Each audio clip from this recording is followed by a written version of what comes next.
என்னை கைவிட மாட்டார். இயேசு என்னை கைவிட மாட்டார்.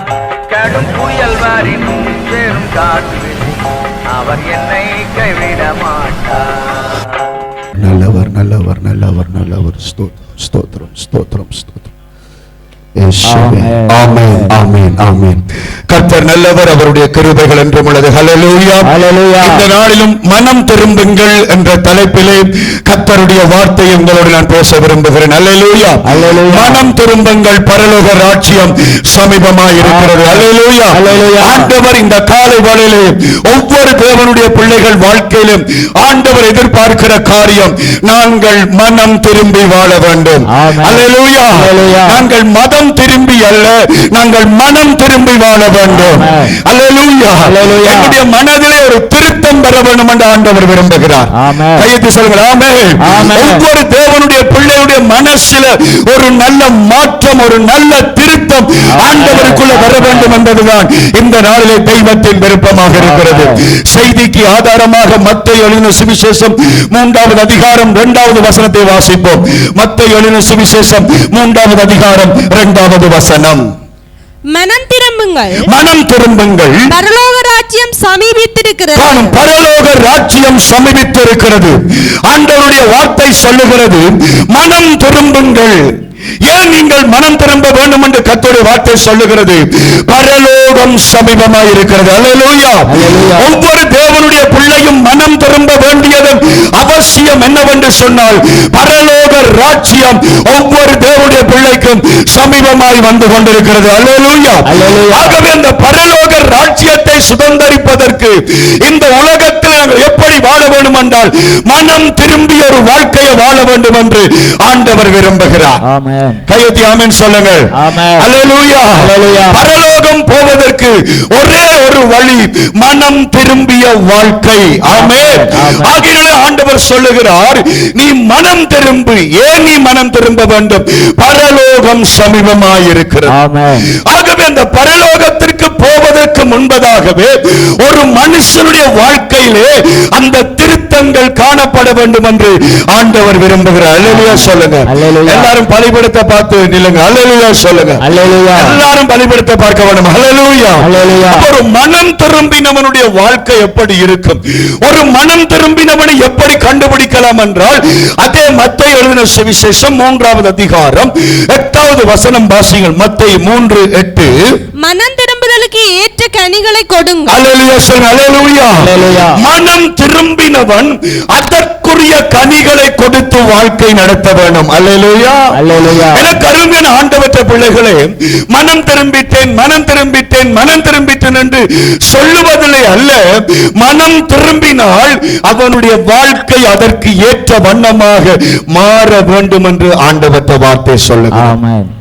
இந்த காலை விழுந்த வடகாடு சீயோன் சபையிலே நீங்கள் ஆராதித்துக் கொண்டிருக்கிறீர்கள். நீங்கள் மனம் திரும்பினீர்கள் என்பதை எப்படி கண்டுபிடிக்க முடியும்? உங்களுடைய வாழ்க்கையை வைத்துத்தான் கண்டுபிடிக்க முடியும். உங்களுடைய வாழ்க்கையின் நடவடிக்கைகள், உங்களுடைய வாழ்க்கையின் செயல்கள், உங்களுடைய வாழ்க்கை நடைமுறை காரியங்களை வைத்துத்தான் இவர் மனம் திரும்பி இருக்கிறாரா மனம் திரும்பவில்லையா என்பதை கண்டுபிடிக்க முடியும்.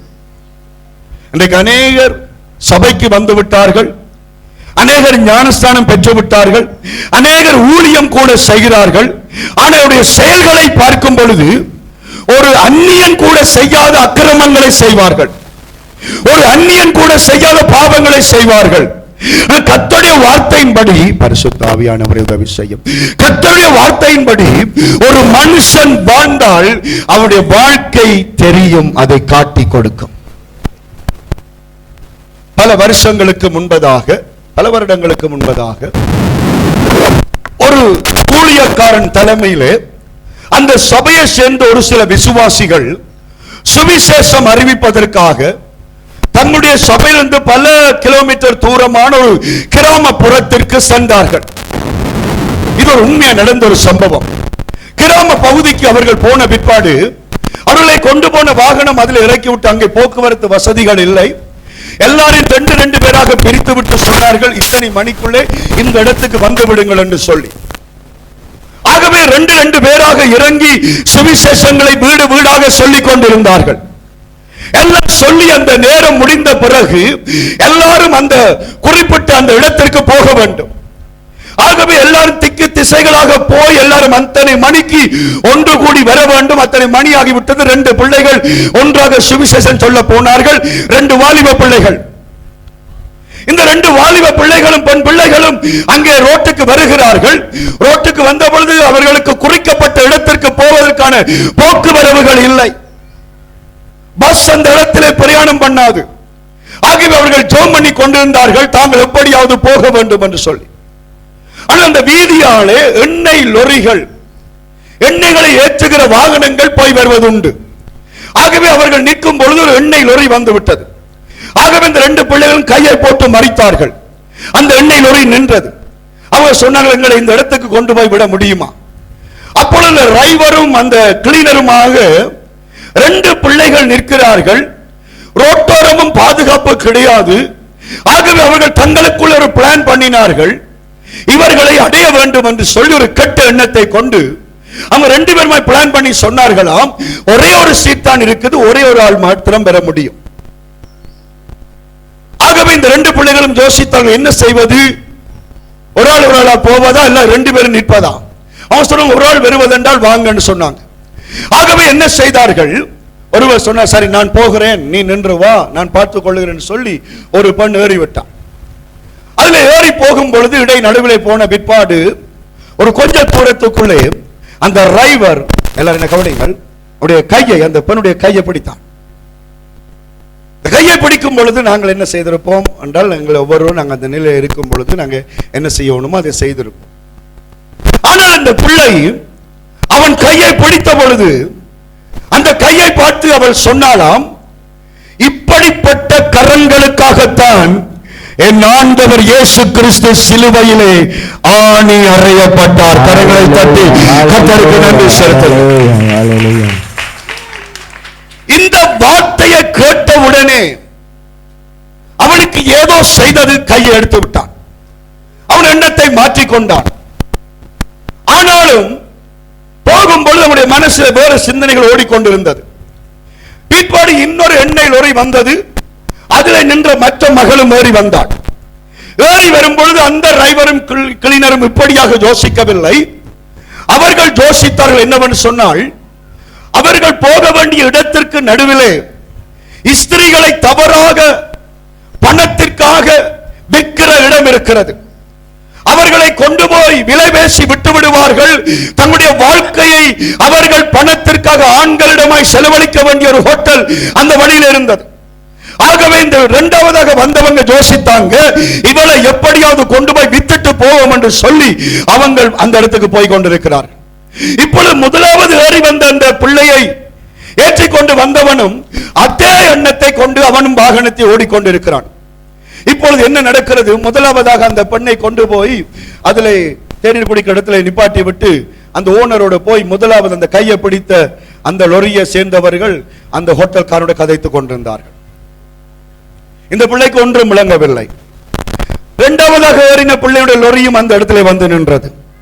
இப்பொழுது ஒருவராக இருந்தவங்க 2 பேரும் மேசையில இருந்தாங்க. 2 பொம்பளை பிள்ளைகள் ஒன்று சேர்ந்து விட்டார்கள். இவங்க 2 பேருமா 2 வாகனக்காரருமாய் சேர்ந்து அந்த பிள்ளைகளை காட்டி காட்டி விலை பேசிக் கொண்டிருந்தார்கள். இப்படியாக பேசும்போது இவர்களுக்கு ஏதோ ஒன்று விளங்கி விட்டது. ஓடவும் முடியாது, ஓடினாலும் திரும்பவும் பிடித்து விடுவார்கள்.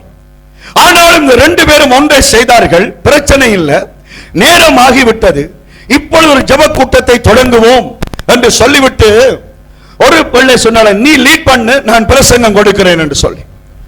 ஆகவே ஒரு பிள்ளை எழும்பி பாட்டு பாடினாள், ஜெபிச்சாள். அதற்கு பிறகு இன்னொரு பிள்ளை பிரசங்கம் எடுத்தாள். அவள் இயேசு கிறிஸ்துவின் சிலுவையை குறித்து, இயேசு கிறிஸ்து ஏன் இந்த உலகத்திற்கு வந்தார் என்பதை குறித்து மிக அழகாக ஒரு கல்வாரியை குறித்த ஒரு சுவிசேஷத்தை அவள் சொன்னாள். அங்கே அந்த லொரியில வந்தவர்கள், அந்த ஹோட்டல்ல இருந்த அந்த அவங்க எல்லாம் வந்து அந்த வார்த்தைகளை கேட்டார்கள். பிரசங்க முடிவிலே ஆண்டவர்கிட்ட ஒப்பு கொடுக்க விரும்புகிறவர்கள் வாருங்கள் என்று சொன்ன பொழுது முதலாவது ஒப்பு கொடுத்தவன் அந்த பிள்ளையின் கையை பிடித்த டிரைவர். அல்லேலூயா, அல்லேலூயா, அல்லேலூயா. கர்த்தர் தன் பிள்ளைகளோடு கூட இருக்கிறார். அவன் மனம் திரும்பினான். அந்த தீய எண்ணம் கொண்ட அந்த பொல்லாத எண்ணம் கொண்ட அந்த மனுஷன் மனம் மாறினான். அவன் மனம் மாறின பொழுது அவன் என்ன சொன்னான்? அம்மா, பிள்ளை, இங்க நீ சொன்ன அதே பிரசங்கத்தை என்னுடைய வீட்டிலையும் வந்து சொல்ல வேண்டும் என்று சொல்லி அவளையும் மற்ற சகோதரியையும் தன்னுடைய வீட்டுக்கு கொண்டு போய் தன்னுடைய வீட்டார் எல்லாருக்கும் பிரசங்கிக்கும்படி அந்த மகளை அவன் அந்த இடத்திலே ஏற்பாடு செய்து கொடுத்தான். பிற்பாடு என்ன நடந்தது தெரியுமா? அந்த வீடு தேவனுடைய ஆலயமாய் மாறிய. இன்றைக்கும் அந்த மனுஷனுடைய வீட்டிலே ஒரு பெரிதான ஒரு திருச்சபையை கர்த்தர் கட்டி எழுப்பி அந்த ஊழியர்களை ஆசீர்வதித்துக் கொண்டு வருகிறார். அல்லேலூயா, அல்லேலூயா. அவருடைய வீடு இன்றைக்கு திருச்சபை. அவருடைய நிலம் இன்றைக்கு ஆண்டவருக்காக கொடுக்கப்பட்டிருக்கிறது. அவருடைய குடும்பம் இன்றைக்கு ஆண்டவருக்காக ஆண்டவற்ற காரியத்துக்காக தன்னுடைய காணியை ஒதுக்கினார்கள். ஆனால் அவர்கள் அதற்கு முன்பதாகவோ ஒரு பெண்ணை தவறாய் நடத்தக்கூடியவன் அல்லது ஒரு பெண்ணை காசுக்கு விற்கக்கூடியவன் மனம் திரும்பினான்.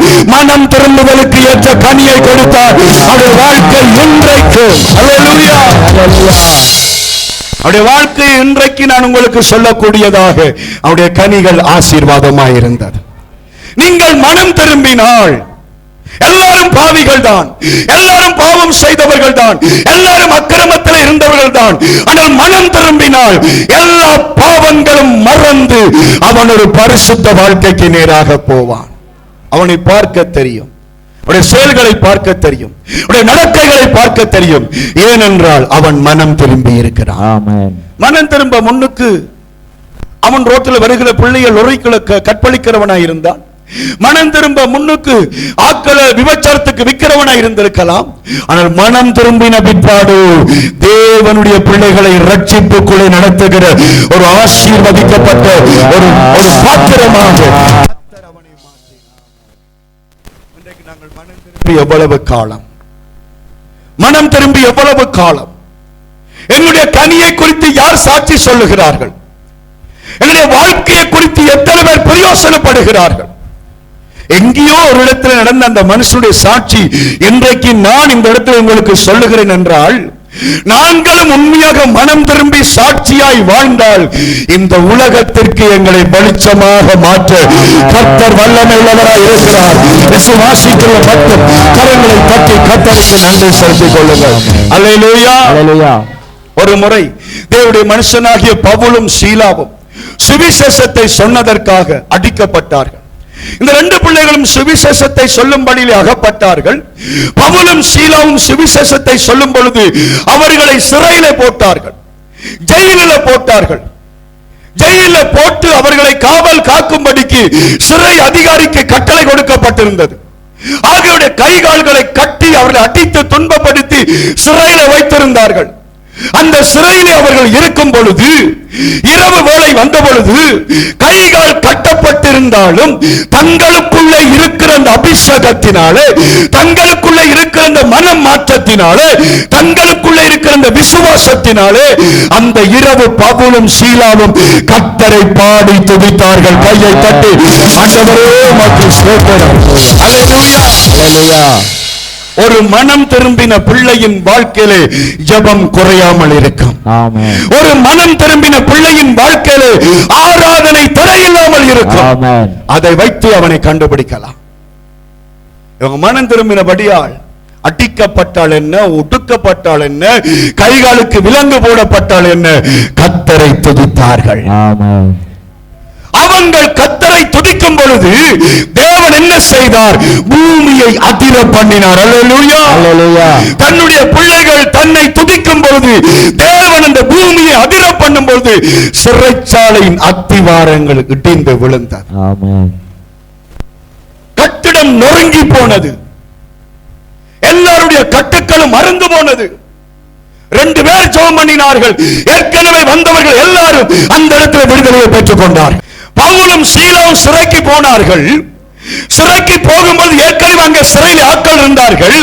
இவங்களுடைய ஜெபம் சிறை கைதிகள் அத்தனை பேருக்கும் ஒரு விடுதலையை கொண்டு வந்தது. ஹல்லேலூயா, ஹல்லேலூயா. இப்படி அற்புதம் நடக்கும் பொழுது அந்த சிறைச்சாலை அதிகாரி எழும்பி பார்க்கிறான். திடீர் பூமி அதிர்ச்சியால் எல்லாருடைய கட்டுக்களும் கலண்டு விட்டது, சிறை கதவுகள் எல்லாம் உடைந்து விட்டது, சிறையில் இருக்கிறவங்க எல்லாம் ஓடிட்டாங்க.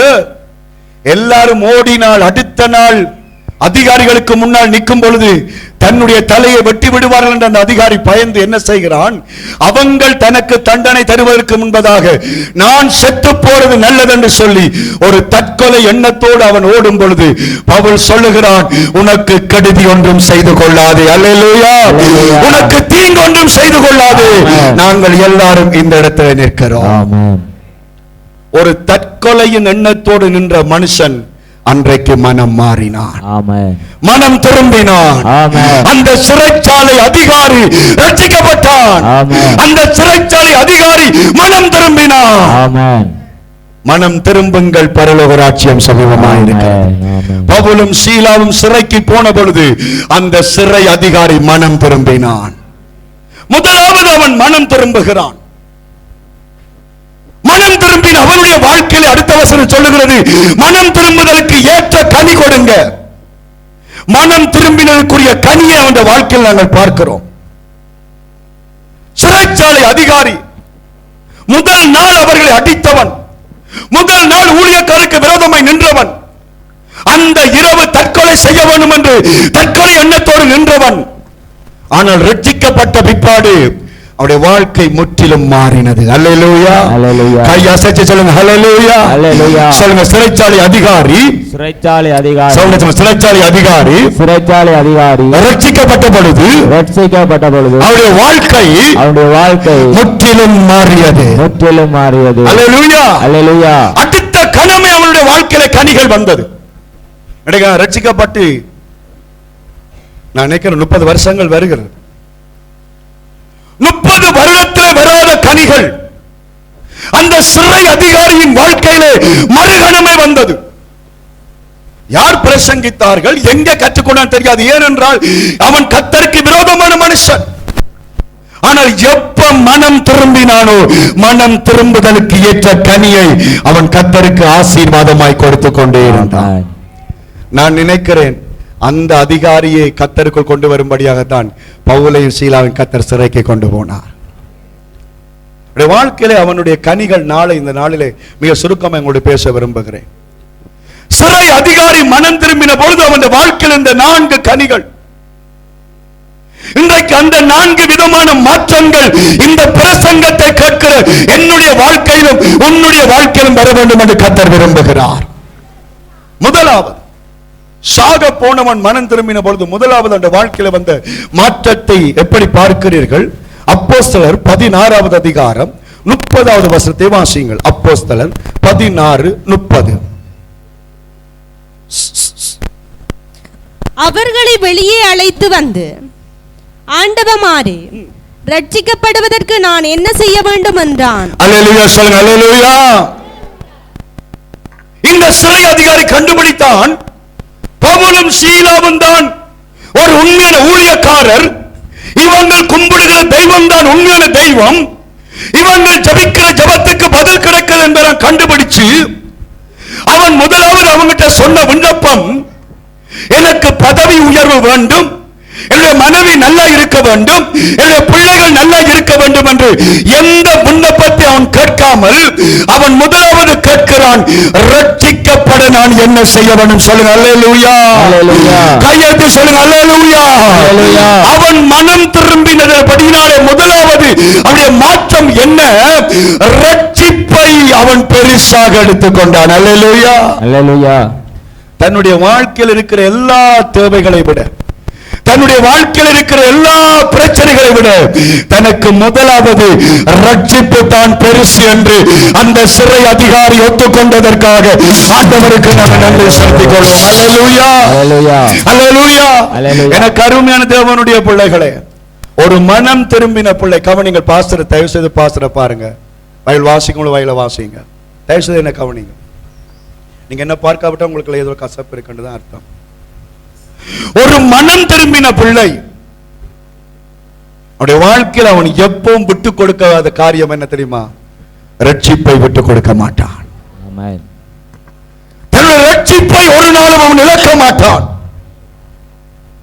அந்த சிறை அதிகாரி பவுலுட்ட சீலாவிட்ட தன்னுடைய குடும்பத்திற்காக கேட்கவில்லை, தன்னுடைய வாழ்க்கைக்காக கேட்கவில்லை, தன்னுடைய விடுதலைக்காக கேட்கவில்லை. அவன் கேட்டது, எனக்கு ரட்சிப்பு தேவை. ஆமென். இன்றைக்கு அந்த விலையேற பெற்ற ரட்சிப்பை பெற்றிருக்கிற நானும் நீங்களும் அந்த ரட்சிப்பை மதிக்கிறோமா அல்லது மிதிக்கிறோமா என்பதை சிந்தித்து பாருங்க. வெத்தல பாக்கு பாக்கெட்டுகள் இருக்கும், அப்பைகள் எடுத்து போடுவோம், பிறகு பல்ல தட்டுவோம். பொட்டு சாரிகள் இருக்கும், எடுத்து நெத்தில வைப்போம், பிறகு கலட்டுவோம். ஏதோ ஒரு பாவங்கள் இருக்கும், அந்த நேரம் செய்வோம், அடுத்த நேரம் செய்ய மாட்டோம். இன்னைக்கு அருமையான தேவனுடைய பிள்ளைகளை, படம் பார்க்கணுமா பார்ப்போம், சினிமா படம் பார்க்கணுமா பார்ப்போம், காதல் படங்கள் பார்க்க வேணுமா, கவிதைகள் பார்க்கணுமா பார்ப்போம். ஞாயிற்றுக்கிழமை கர்த்தருடைய ஆலயத்தில். இது ரட்சிப்பு அல்ல. ரட்சிப்பு எல்லாத்தையும் விட பெரியது. ஆமென். ரட்சிப்பு எல்லாத்தையும் விட மகிமையானது. ஆமென். போன் தொலைந்து போகும், பணம் தொலைந்து போகும், பதவி தொலைந்து போகும், ரட்சிப்பு தொலையாது. ஆமென். எல்லாம் சொல்ல கல்வி அழியாது, கல்வி ஏதாலும் பிரிக்க முடியாது. அந்த கல்வியை விட அழியாதது கர்த்தர் கொடுத்த ரட்சிப்பு என்று விசுவாசிக்கிறவன்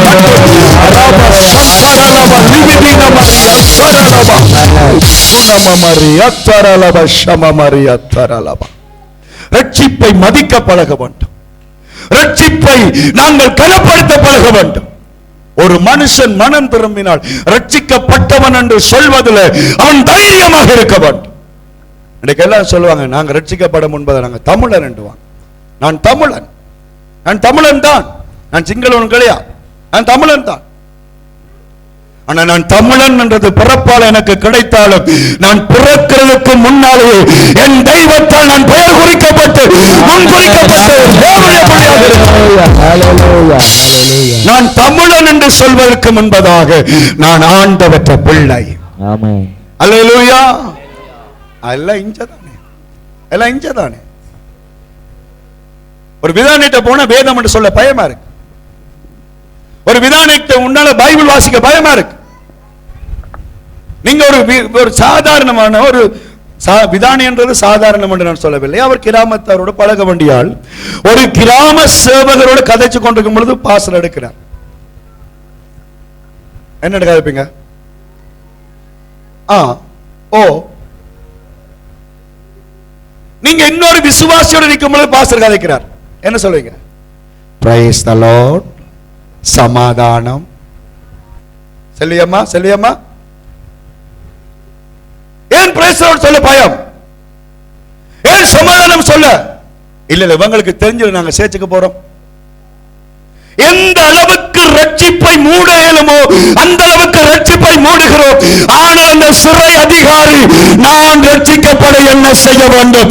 எனக்கு தேவை ரட்சிப்பு. அல்லேலூயா, அல்லேலூயா. நான் அதிகாரியாக இருந்தாலும் எனக்கு தேவை ரட்சிப்பு. ஆமென். என்ன நான் செலுத்திடுவே ஆயிரம் பாடல்களோ, என்னுயிர் காலம் வரை ரட்சிப்பை உயர்த்தேடுவே. ரட்சிக்கப்பட்ட சகோதரனே, ஏன் சர்ச்சுக்கு போறல? ஏன் ஆராதனைக்கு போறல? ஏன் நீ பாஸ்டரோட கதைக்கிறல? ஏன் நீ விசுவாசியோட கதைக்கிறல? பல காரியங்களை சொல்லுவோம். ஆனால் அருமையானவர்களே, ரட்சிக்கப்பட்டவன் எல்லா மானம், ரோஷம், மரியாதை, வேலை, தொழில் எல்லாத்துக்கும் முன்னால் அவன் மதிக்கிறது ரட்சிப்பு ஒன்றுதான். அல்லேலூயா சொல்லுங்க. அல்லேலூயா. அல்லேலூயா சொல்லுங்க. அல்லேலூயா. ரட்சிப்பை உதறக்கூடாது. ஏனென்றால் எபிரேயரில் சொல்லப்படுகிறது. நான் ஏற்கனவே இந்த வசனம் உங்களுக்கு வாசிச்சிருக்கிறேன், திரும்ப வாசிக்கிறேன். எபிரேயர் 2:3, எபிரேயர் 2:3 மிக அருமையான ஒரு வசனம் ரட்சிப்பை குறித்து. அல்லேலூயா. எபிரேயர் 2:3. முதலாவது கர்த்தர் மூலமாய் அறிவிக்கப்பட்டு பின்பு அவரிடத்தில் கேட்டவர்களாலே நமக்கு உறுதியாக்கப்பட்டது அடையாளங்களுமான அற்புதங்களினாலும் பலவிதமான அடையாளங்களினாலும் அற்புதங்களினாலும் பலவித செய்கைகளினாலும் உறுதிப்படுத்தப்பட்டதுமாய் இருக்கிற ஆவியின் வரங்களிலும் தேவன் தாமே சாட்சி கொடுத்தவருமாய் இருக்கிற இவ்வளவு பெரிதான ரட்சிப்பை குறித்து அல்லேலூயா கையெழுத்து சொல்லுங்க அல்லேலூயா. எல்லாரும் வானத்தை அண்ணாந்து பாருங்க, வானத்தை அண்ணாந்து பாருங்க, ரெண்டு கையை உயர்த்துங்க, விரிச்சு உயர்த்துங்க. பெரிதான ரட்சிப்பு, நல்ல சவுண்ட் காணாது, பெரிதான ரட்சிப்பு. நீங்க என்னோட ஆவியில இணைஞ்சு இருந்தீங்கன்னா நண்பழைக்க முடிச்சிருவேன். பெரிதான ரட்சிப்பு, பெரிதான ரட்சிப்பு. அல்லேலூயா. கர்த்தர் நமக்கு கொடுத்திருக்கிற ரட்சிப்பு சின்னதல்ல, அது பெரிதான ரட்சிப்பு. ஆமென். அல்லேலூயா. அல்லேலூயா. ஒரு பவுன் 2 லட்சம். அந்த பவுனுக்காக ரட்சிப்பை இழக்க கூடாது.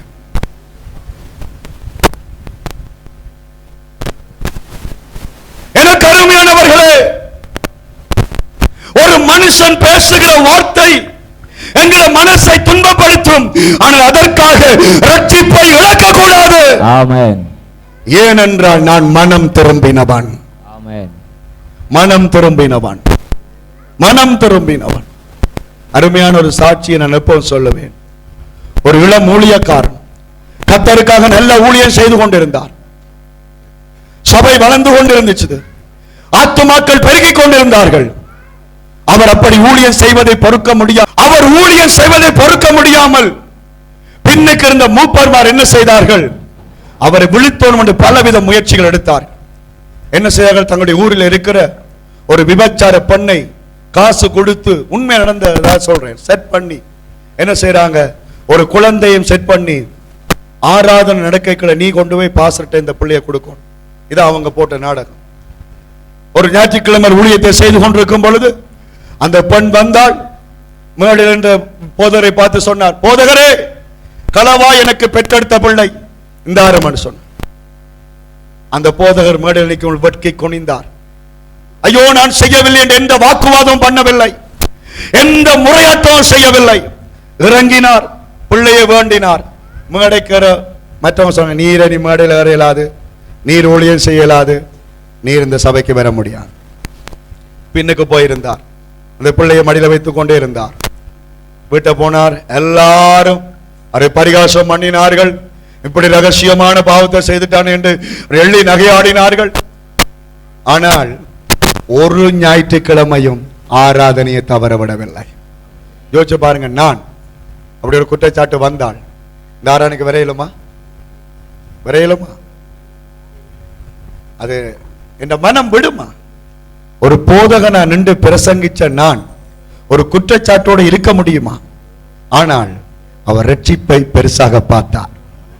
ஆகினால் அந்த குழந்தையை கொண்டு வந்து பின்னுக்கு வச்சு கொண்டே இருப்பார். எல்லாம் நக்கல் அடிச்சுட்டு போவாங்க. செய்கிறேன் செய்து போட்டு சேர்ச்சுக்கு வாரான், அந்த கூத்தப்பார் பிள்ளையோட வாரான். அப்படி கொஞ்ச நாட்கள் போனது. கர்த்தரும் தன் காரியத்தை செய்ய தொடங்கினார். அந்த விபச்சார பெண்ணுக்கு தலையிலிருந்து கால் வரைக்கும் கொடிய பருக்களால் கர்த்தர் அவளை வாதித்தார். கொடிய வியாதியை கர்த்தர் கொடுத்தார். ஒரு ஞாயிறு வந்தது, ஓடி வந்தாள், மகா கேவலமாய் வந்தாள், கதறினாள் சபையின் முன்னால. இதுதான் நடந்தது. இவர்கள் தான் எனக்கு பணம் தந்து இதை செய்தார்கள்.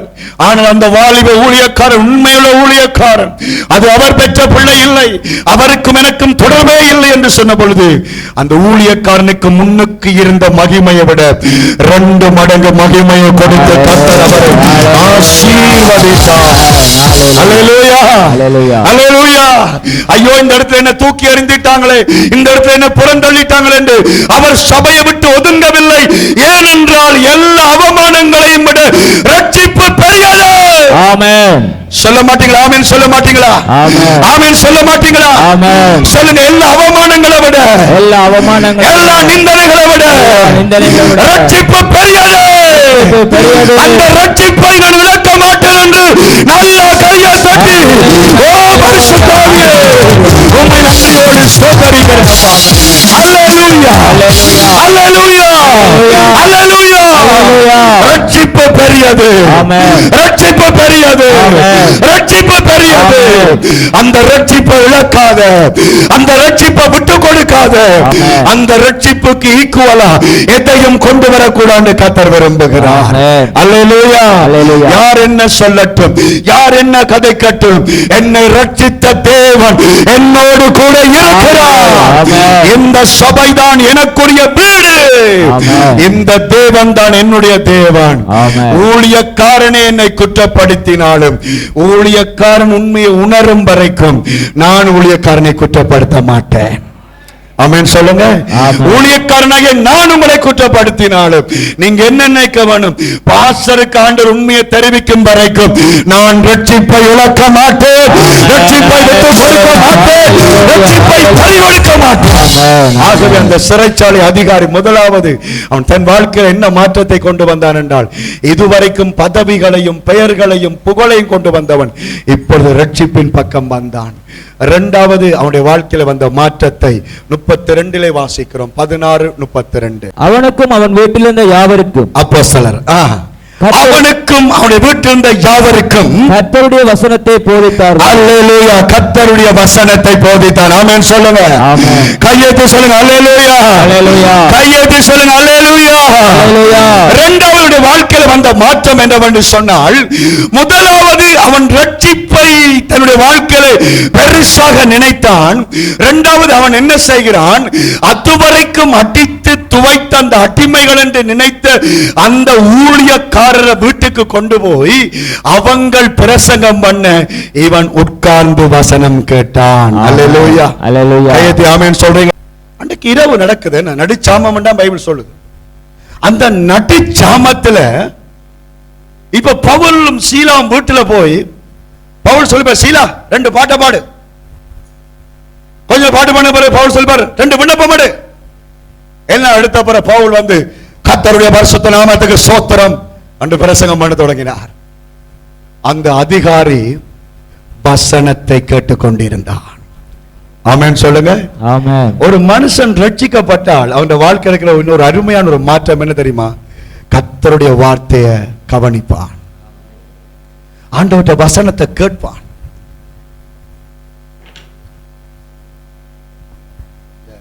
பிரசங்கம் கேட்கும் பொழுது ஒரு மனுஷனுடைய கண்களை வைத்து அவன் ரட்சிக்கப்பட்டானா படவில்லை என கண்டுபிடிக்கலாம். ஆமென் சொல்றீங்களா? அவனுக்கு நித்திரை வராது, அவனுக்கு அசதி வராது. சில வேளை இரவு விழித்திருந்தால் அதில் சில அசண்டை இனங்கள் வந்தாலும் கர்த்தருடைய வார்த்தைக்கு கொடுக்க வேண்டிய முக்கியத்துவம் கொடுத்து கொண்டே இருப்பான். இன்னைக்கு அருமையான சகோதரங்களை சொல்ல ரட்சிக்கப்பட்டிருக்கிறோம் என்று சொல்லுகிறோம். எங்க எங்கட பைபிள்? எங்க பைபிள்? உங்களை நீங்களே கேளுங்க. நான் உங்களை வெட்கப்படுத்தல, உங்களை நீங்களே கேளுங்க. என்ன நானே கேட்கிறேன், கடைசியா எப்ப பைபிள் வாசிச்சோம்? எப்ப பைபிள் வாசிச்ச ஒரு வசனம் கர்த்தர் பேசினார் என்று கோடு போட்டோம். பாஸ்டர் வீட்டை போனா காணும் மொட்டாக்கு என்னென்று தலையில வருகுது, பைபிள் என்னென்று கையில வருகுது, வாயில என்னென்று பாட்டு வருகுது எனக்கு தெரியாது அப்ப இந்த நாடகங்கள். ஆனால் ரட்சிக்கப்பட்ட விசுவாசி அவனுடைய வாழ்க்கை மனம் திரும்பினால் ஆண்டவருடைய வார்த்தை, ஆண்டவருடைய பிரசங்கம், ஆண்டவற்ற வசனத்திற்கு அவன் முக்கியத்துவம் கொடுக்கிற ஒரு தேவ பிள்ளையாக இருப்பான். அதுல மிக முக்கியமா கவனிக்க வேணும், ஆண்டவற்ற ஞாயிற்றுக்கிழமையில தேவ சபையால தேவனுடைய ஊழியக்கார வாயிலிருந்து புறப்படுகிற ஒவ்வொரு வார்த்தைகளையும் முத்துக்களை போல நீங்கள் பொறுக்கி எடுக்க வேணும். ஆமென். இந்த காலங்களிலே போன்கள்ல நாங்களும் யூடியூப்ல பிரசங்கங்கள் போடுறோம் தான். நீங்க யூடியூப் பிரசங்கத்துக்கு அடிமைப்படக்கூடாது. உங்களுடைய திருச்சபையின் போதகருடைய வார்த்தையில நீங்கள் கட்டப்பட வேண்டும். ஒரு மனுஷன் மனம் திரும்பினால் அவன் கர்த்தருடைய வார்த்தைக்கு தன்னுடைய முழு முக்கியத்துவத்தை கொடுக்கக்கூடியவர்கள் கையை தட்டி ஆண்டவருக்கு நன்றி சொல்லுங்க. அல்லேலூயா, அல்லேலூயா, அல்லேலூயா. எங்களுடைய வாழ்க்கையில எப்பவும் நாங்கள் மதிக்க வேண்டியது ஆண்டவற்ற வசனம். கர்த்தர் மனுஷன் என்னத்துல படைச்சார்? வார்த்தை. ஓய், என்னத்துல படைச்சார்? மண். என்னது? மண் என்னத்தால எடுத்தார்? மண் என்னத்தால படைச்சார்? மண் எங்க இருந்து வந்துச்சு? மனுஷன் எங்க இருந்து வந்தான்? மண்ணில இருந்து வந்தான். மண் எங்க இருந்து வந்துச்சது? பூமியில இருந்து வந்துச்சது. பூமி எங்க இருந்து வந்துச்சது? ஓய், வார்த்தையா. வார்த்தை எங்க இருந்து வந்துச்சது? ஆண்டவர்கிட்ட இருந்து வந்துச்சு. ஆமென் சொல்லுங்க. மண் மனுஷன், மண் மண், பூமி பூமி, வார்த்தை வார்த்தை, ஆண்டவர். இப்ப எது முக்கியம்? மனுஷன் பெருசா வார்த்தை பெருசா? வார்த்தை. அல்லேலூயா சொல்லுங்க. அல்லேலூயா. இந்த வார்த்தையை நீ பெருசுபடுத்தினால் நீ மனுஷனாய் வாழுவாய். ஆமென். அல்லேலூயா. அல்லேலூயா. இந்த வார்த்தையை நீ வாசித்தால் மனுஷனாய் வாழுவாய். ஆமென். இந்த வார்த்தையை நீ தியானித்தால் உன்னை மாற்றுகிற அபிஷேகம் உனக்கு உண்டு. ஆமென். இந்த வாரத்தில் அதிகமான நேரம் எனக்கு ஒரு குறிப்பிட்ட நாளில் கிடைத்தது. வேதத்தை எடுத்தேன். எனக்கு எவ்வளவு அதிகாரமாக வாசிக்கணும் யோசித்து வாசித்தேன். எனக்கு அருமையான இந்த பைபிள் எத்தனை தடவை நான் வாசித்து விட்டேன். அன்றைக்கும் நான் இந்த வாரத்தில் வாசிக்கும் பொழுது எத்தனையோ காரியங்களை கர்த்தர் என்னோடு பேசினார். ஆமென் சொல்லுங்க.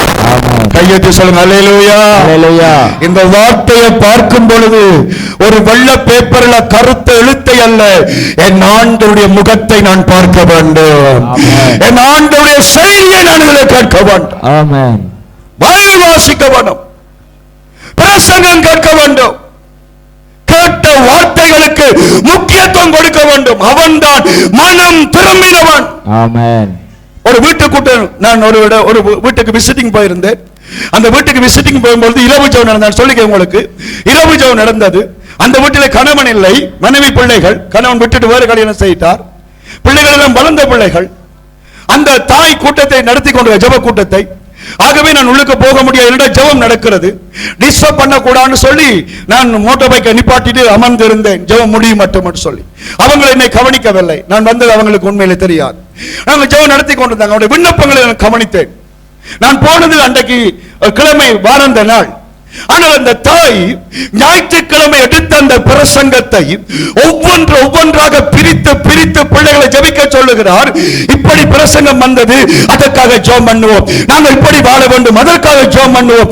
அந்த ஜெபத்தை கேட்கும் பொழுது எடுத்த பிரசங்கத்தை நான் மறந்து விட்டேன். ஆனால் கர்த்தர் எனக்கு சொன்னார், இந்த கொட்டிலுக்குள்ளே என்னை தேடுகிற இந்த பிள்ளைகளுக்காக நான் உன்னை ஊழியக்காரனாக வைத்திருக்கிறேன். ஆமென். அல்லேலூயா. ஆனா இன்றைக்கு சில பேருக்கு இன்றைக்கு பிரசங்கிச்சது இப்பவே மறந்துடும். இப்பவே மறந்துடும். இப்பவே தெரியாது. ஏன் வார்த்தை உள்ளுக்கு போகல, வார்த்தை உள்ளுக்கு இறங்கல. வார்த்தை உள்ளுக்கு இறங்காதபடி கவலைகள், பிரச்சனைகள், பாவங்கள், சாபங்கள் நம்மை நெருக்கி கொண்டிருக்கிறது. கர்த்தருடைய வசனத்தை வாசிக்க வாசிக்க கர்த்தர் நம்மை உயர்த்தி கொண்டே இருப்பார். அல்லேலூயா. அல்லேலூயா. கர்த்தர் நம்மை கனப்படுத்தி கொண்டே இருப்பார். ஆமென். கர்த்தரால் ஆகாத காரியம் ஒன்றுமில்லை. ஆமென். ஒரு கருவாட்டி வியாபாரி, கருவாடுகள் வியாபாரம் செய்கிற ஒரு சகோதரன் ஒரு ஊழியக்காரன் இடத்துல கூட்டத்துக்கு போனார். அவர் ரட்சிக்கப்பட்டவர் தான். ரட்சிக்கப்பட்டு கருவாட்டு தொழில் செய்து கொண்டிருந்தார். ஒரு கூட்டத்துக்கு போனார். அந்த கூட்டத்துக்கு போன பொழுது அந்த இடத்துல ஆண்டவருடைய பரிசுத்த ஆவியின் அபிஷேகத்தால் அவர் தொடப்பட்டு அவர் மனம் மாறினார். மனம் மாறின பிற்பாடு அவர் வீட்டை போன பிற்பாடு 1 மணித்திலும் ஜெபிக்க ஆரம்பித்தார். அடுத்த நாள் 3 மணித்திலும் ஜெபிக்க ஆரம்பித்தார். அடுத்த நாள் வேலைக்கே போகாமல் 7 மணித்திலும் ஜெபிக்க தொடங்கினார். அவருடைய மனைவி ஊழியக்காரனுக்கு தொடர்பு கொண்டு சொன்னாராம், ஐயோ இந்த கூட்டத்துக்கு வந்ததிலிருந்து இந்த வேலைக்கும் போகுதில்லை, ஒரே ஜெபிச்சு கொண்டிருக்குது, 7 மணித்திலும் 8 மணித்திலும் ஜெபிச்சு கொண்டிருக்க. இப்ப என்ன நடக்கிறது தெரியுமா? அவருக்கு கூட்டம் நடத்தின ஊழியக்காரனை அவர் ஒருக்கா கூப்பிட்டாரம், வாங்க எனக்கு ஜெபிக்க சொல்லி. அவர் போய் பார்த்தால் அந்த பெரிய பெரிய ஜனாதிபதிமார், அமைச்சர்மார் ஓடுகிற ஒரு விலை மதிப்பற்ற கார். அந்த ஊழியக்காரன் சொல்லுகிறார், என்னட்ட அந்த கார் பண்றதுக்கு வாழ்க்கையில முடியாது. ஆனா கருவாட்டு வியாபாரம் செய்தவன், இந்த நான் நடத்தின ஜெபவேளைக்கு வந்தவன் இப்படி பெரிதான ஒரு ஆசீர்வாதத்தோடு இருக்கிறான். அவர் ஊழியக்காரனாய் மாறினார். அவர் சொன்னாராம், 15ஆம் தேதி கனடாக்கு, அப்புறம் அடுத்த மாதம் 22ஆம் தேதி லண்டனுக்கு, அப்படி தன் ரோஸ்டரை காட்டினாராம். ஊழியம் இங்கெல்லாம் போகணும்னு சொல்லி. அவர் இப்போ உயிரோடு இருக்கிறார். அந்த ஊழியக்காரன் சாட்சி சொன்னார். கேட்க ஆச்சரியமா இருந்தது. அப்ப அவர் என்ன சொல்றாருன்னு சொன்ன, ஒரு கருவாட்டு வியாபாரிய கர்த்தருடைய வார்த்தையின் ஜெபமும் மாற்ற வல்லமை உள்ளவர். இது நாம செய்த தொழிலையும் இழந்து கொண்டிருக்கிறோம். கருவாட்டு வியாபாரம் இல்லாம போயிட்டு, வசனம் கேட்கிறேல, வசனத்தை கேட்கிற, வசனத்தை விசுவாசிக்கிறேல, விசுவாசிச்சு அந்த வசனத்தின்படி வாழ்க்கைக்கு ஒப்பு கொடுக்கிறல.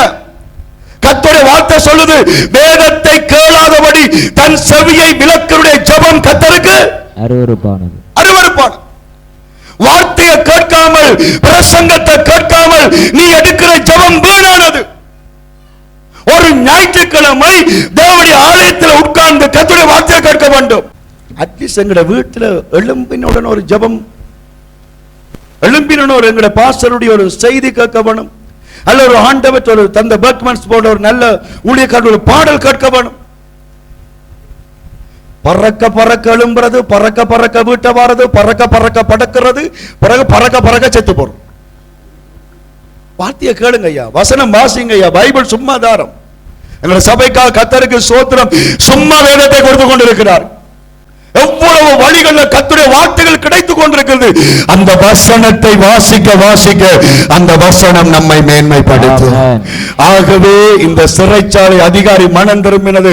முதலாவது ரட்சிப்பை பெருசாக எடுத்தான், இரண்டாவது கர்த்தருடைய வார்த்தை அவன் பெருசாக எடுத்தான். உங்களுடைய கையில் இருக்கிறது கர்த்தருடைய வார்த்தை, ஆண்டவருடைய வசனம், பிசாசுகளை நடுங்க பண்ணுகிற வசனம், சத்துருவை துரத்துகிற வசனம், பாவத்தை அழிக்கிற வசனம்.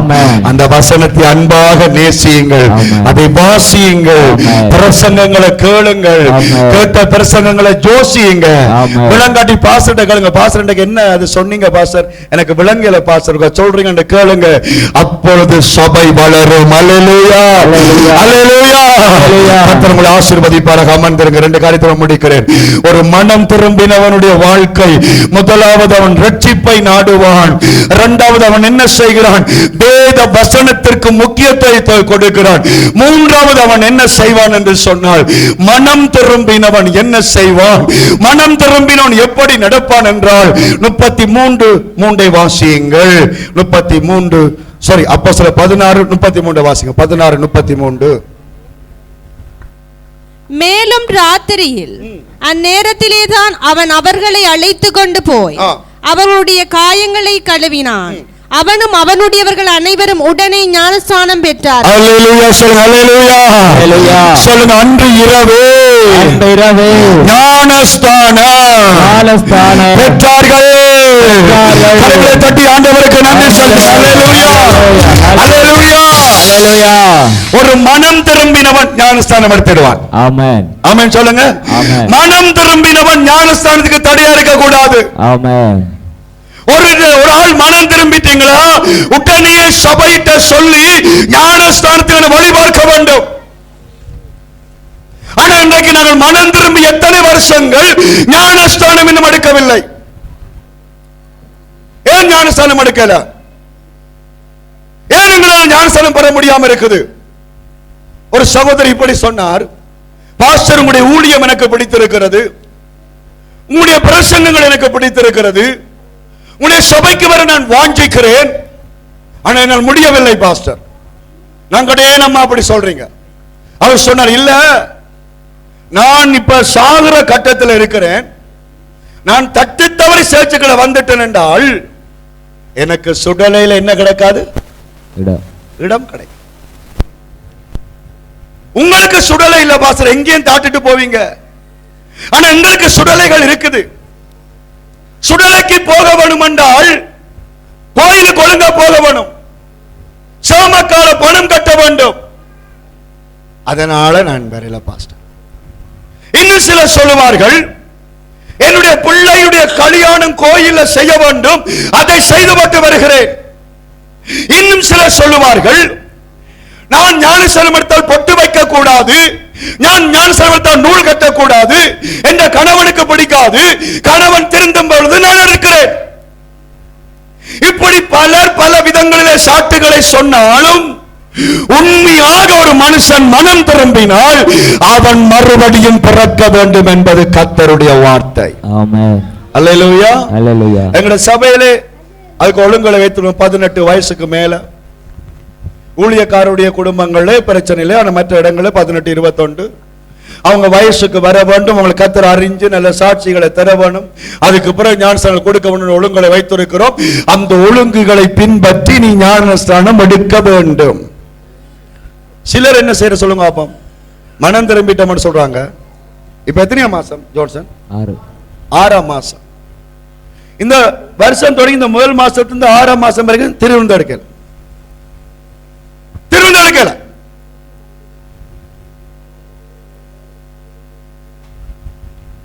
கடந்த வாரம் ஆராதனைக்கு போயிருந்தேன். ஆராதனை முடிய திருவிருந்த அந்த போதரை கொடுக்கிறேன். நாங்கள் ஜெபிச்சு கொண்டிருந்தேன். கொஞ்சம் பேர் வழி அணிக்கலாம். எங்களுடைய எடுக்கல திருவிருந்த எடுக்கல. என்னது சொல்லுங்க, அப்படி இருக்க எப்படி பேய் இருக்குன்னு பாத்தீங்களா? திருவிருந்த எடுக்கிறேன். எனக்கு அருமையான தேவனுடைய பிள்ளைகள், நீங்க மனம் திரும்பில ஒரு அர்த்தமே இல்லை. மனம் திரும்பின ஒரு காரியம் இல்ல. ஒரு தேவனுடைய பிள்ளை மனம் திரும்பினால் ஆண்டுடைய அப்பத்தையும் ரசத்தையும் அவன் தவறாமல் பங்கெடுத்துக் கொள்ள வேண்டும். ஆமென். அல்லேலூயா சொல்லுங்க. அல்லேலூயா. அதுக்காக ஆயத்தம் இல்லாமல், அதுக்கான தகுதி இல்லாமல் வந்து எடுங்கன்னு நான் சொல்லல. அட்லீஸ்ட் உங்களை சரியாக ஆயத்தப்படுத்தி தகுதிப்படுத்த விட்டா நீங்க மனம் திரும்பி என்னத்தை செய்றீங்க? ஒரு சின்ன பிரச்சனைக்கு அதை சரிப்படுத்துங்க. நாங்க ரட்சிக்கப்படும் பொழுது எங்கட காலங்களில் திருவிருந்து நேரம் ஆக்கள் ஒப்புரவாகுவாங்க. திருப்பந்திலே ஆக்கள் ஒரு ஆளை போய் கட்டிப்பிடிச்சு கொஞ்சுவாங்க. திருவிருந்துக்கு முதல் நாள் ஆயத்த ஜபங்கள் நடக்கும். யாராவது என்னோட கதைச்சாலுடைய மன்னிப்புகள் கேட்பாங்க, ஒப்புரவாகுவாங்க. அடுத்த ஞாயிறு ராப்போசனம் ஒரு மிகுந்த ஆசீர்வாதத்தின் வழியாக இருக்கும். ஆனா திருவிருந்திலே சண்டை பிடிப்பாங்க. பாத்தீங்களா? இப்ப திருவிருந்திலே சண்டை பிடிப்பாங்க. என்ன சண்டை? பாஸ்டர் அவருக்கு பெரிய கேக்க வச்சுட்டு எனக்கு சின்ன கேக்க வச்சு, பாஸ்டர் அவாவை தான் ஜெபிக்க வர்றார், என்ன ஜெபிக்க வர்றார், கையில் என்ன இருக்குது? சகோதரங்களே, சகோதரிகளே, ஒரு மனுஷன் மனம் திரும்பினால் ஞானஸ்தானத்தையும் கர்த்தருடைய பந்தியையும் அவன் அசட்டை பண்ணவே மாட்டான். கையாசை சொல்லுங்க ஹல்லேலூயா. கையாசை சொல்லுங்க ஹல்லேலூயா.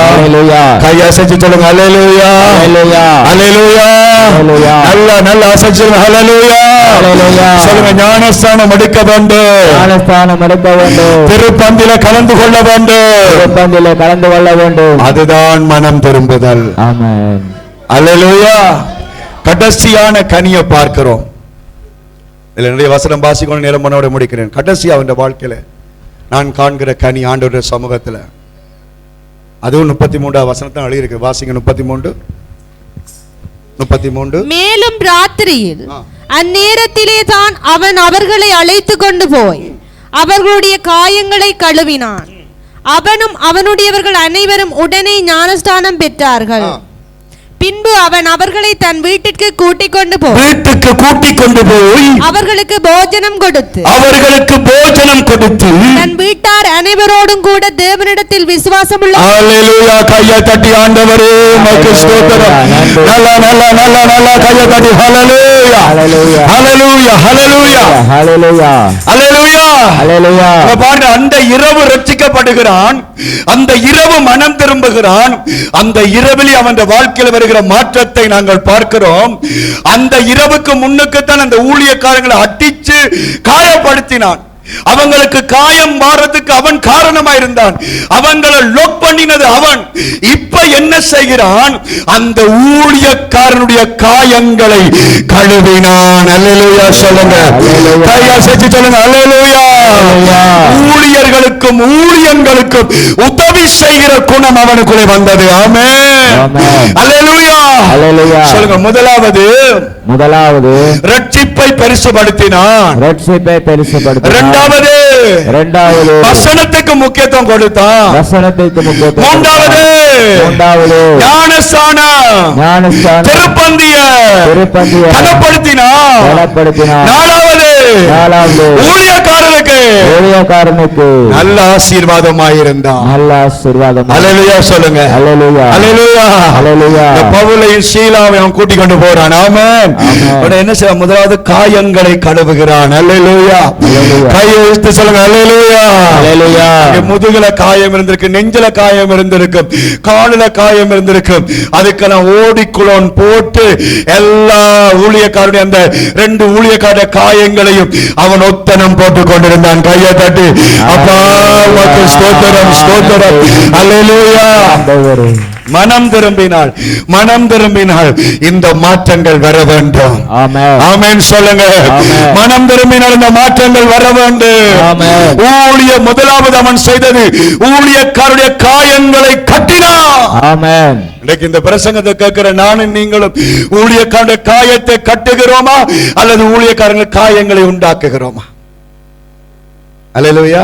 அல்லேலூயா. ஊழியனுக்கு காயங்களை அல்ல, காயங்களை கட்டுகிறவர்களாய் நாங்கள் வர வேணும். ஆமென். அல்லேலூயா சொல்லுங்க. அல்லேலூயா. கையெத்தி சொல்லுங்க. ஆண்டவரே, ஆண்டவரே, நீர் எனக்கு தந்த உம்முடைய ஊழியக்காரனுடைய காயங்களை நான் கட்ட வேணுமாப்பா. அவரை ஒரு நாளும் நான் காயப்படுத்த கூடாது ஆண்டவரே. அல்லேலூயா சொல்லுங்க. அல்லேலூயா. கர்த்தருடைய ஊழியக்காரருடைய காயங்களை கட்டுகிற விசுவாசிகளை கர்த்தர் அழைத்துக் கொண்டிருக்கிறார். அல்லேலூயா. மிக கவலையான காரியங்கள். எவ்வளவோ கீழே இறங்கி நாங்கள் வேலைகளை செய்கிறோம். நான் பல வேளைகளில் யோசிப்பது, எல்லாருமே அடிக்கடி போன் எடுத்து அடிக்கடி அவங்களோட நான் கலந்து போகிறதுனால தானோ ஊழியக்காரன் என்ற மதிப்பை அவங்க இழக்கிறாங்களோன்னு நான் யோசிப்பது உண்டு. ஆனால் எனக்கு அருமையான தேவனுடைய பிள்ளைகளே, அந்த சிறைச்சாலை அதிகாரி ரட்சிக்கப்பட முன்னுக்கு ஊழியருக்கு எதிரானவன், ஆனால் மனம் திரும்பின பிறகு ஊழியர்களுக்கு ஆதரவானவனாய் மாறினான். அல்லேலூயா. இந்த ஊழியம் செய்கிற எனக்கு நீங்கள் எல்லாரும் ஆதரவானவர்களாய் இருக்க வேண்டும். ஆமென் சொல்றீங்களா? அது ஆமென்ல இல்ல, அது அல்லேலூயாவுல இல்ல, அது உங்களுடைய செய்கையில தெரிய வேண்டும். அல்லேலூயா. ஊழியக்காரருடைய பாதங்களை கழுவக்கூடியவராய் இருக்க வேண்டும். ஆமென். எலிசா எலியாவின் கைகளுக்கு தண்ணீர் ஊற்றினானா? அது வேதாகமத்தில் ஆராய்ச்சி பார்த்தேன். எத்தனை வருஷம் இந்த வேலை செய்தார் என்றால் 8 வருஷம். எத்தனை வருஷம்? 8 வருஷம். ஒரு உதவி ஊழியக்காரனா இருந்து அவர் சாப்பிடைக்கல கை கழுவுறது தண்ணி ஊத்துறது. இப்ப யாரா நிப்பாங்களா? ஜோன்சன் நிக்குமா? எனக்கு மனசு இல்லையா? எனக்கு புள்ள இல்லையா? ஆனா 8 வருஷம் நின்று பிடிச்சான் எலிசா. அவனை கூப்பிடைக்கலையே மூலாவது கொடுக்கிற பேர் ரெவரண்ட் எலிசாண்ட் இல்ல, எலியாவின் கையுக்கு தண்ணி ஊத்துனவன் சொல்றான். அப்படிதான் அவன் வெளியே வாரான். ஆனா அப்படி வந்தாலும் தந்த தகப்பனை விட 2 மடங்கு அற்புதங்களை அல்லேலூயா. ஒரு ஊழியக்காரனுடைய காயங்களை கட்டுகிறவன் யார் தெரியுமா? மனம் திரும்பினவன். மனம் திரும்பாதவன் உடைச்சு கொண்டே இருப்பான். மனம் திரும்ப காயப்படுத்தி கொண்டே இருப்பான். நீங்க வீட்டை வாரையில, நீங்க விசாரிக்கிறேல, நீங்க அது செய்யறேல, இது செய்யல, அவங்களாம் யாரு? மனம் திரும்ப. மனம் திரும்பினவன் காயம் கட்டுவான். அடுத்து அவன் என்ன செய்யறான் சொல்லுங்க அப்ப? முதலாவது காயம் கட்டினான். அடுத்தது என்ன செய்யறான்? வீட்டுக்கு கொண்டு போறான். எங்க? வீட்டுக்கு. சொல்லுங்க, எங்க? வீட்டுக்கு கொண்டு போறான். பவுலையும் சீலாவையும் வீட்டுக்கு கொண்டு போய் அவங்க அடிமைகள், கைதிகள். ஆனா இந்த அதிகாரி மனம் திரும்பினபடி அவன் முடிவெடுத்தான். யார் என்னத்தை சொன்னாலும் என்னுடைய வீட்டுக்கு, இந்த ஊழியக்காரருக்கு நான் இடம் கொடுப்பேன்.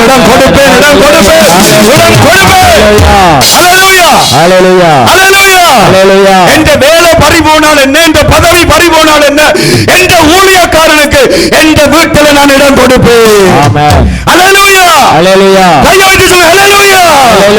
உங்களுடைய வீடுகள் ஊழியக்காரர்கள் இளைப்பாறுகிற வீடுகளாக இருக்க வேண்டும்.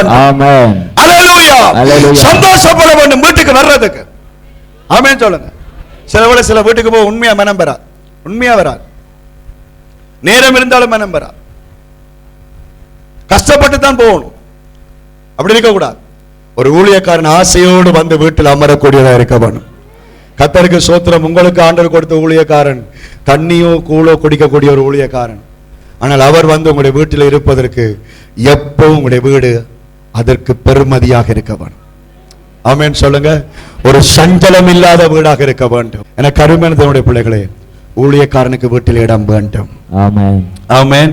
முதலாவது இந்த இடத்திற்கான ஊழியக்காரனை கொடுங்க. அடுத்தது யாராவது ஒரு விசிட்டிங் வர்றானோ அல்லது ஏதோ ஒரு ரோட்டால போறானோ அவன் ஒரு கத்தட்ட ஊழியக்காரன், அவனை மதியுங்க. ஆமென் சொல்லுங்க.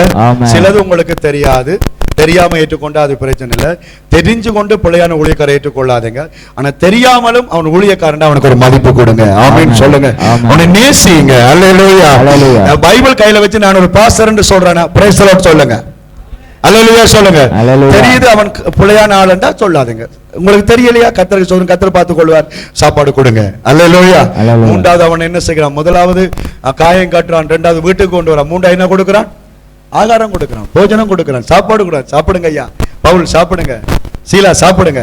அந்த இரவு என்ன கொடுத்து யோசிச்சு பாருங்க. அந்த சாமம் என்ன நடந்திருக்கும்? மனுஷி எழும்பி, பிள்ளைகள் எழும்பி, ஏதோ ஒன்றை செய்து அவங்க எல்லாரையும் ஆசீர்வதிக்க கூடியதா கர்த்தர் உதவி செய்தார். கையாசை சொல்லுங்க. ஹல்லேலூயா. ஹல்லேலூயா. எனக்கு உண்மை என்ற தனிப்பட்ட சாட்சி சொல்றேன். எனக்கு இதுவரைக்கும் உண்மையா தேத்தனி கூட ஊத்த தெரியாது. அப்படி பழகிட்டேன். என்ற மேட் அப்படி உடுப்பு துவைக்கிறதோ அதில் ஒன்றும் தெரியாது. நான் ஒரு முறை ஒரு ஊழியக்காரனை நான் மோட்டைகளை ஏற்றி கொண்டு வந்தேன். அவருக்கு பசி என்பது எனக்கு தெரிகிறது.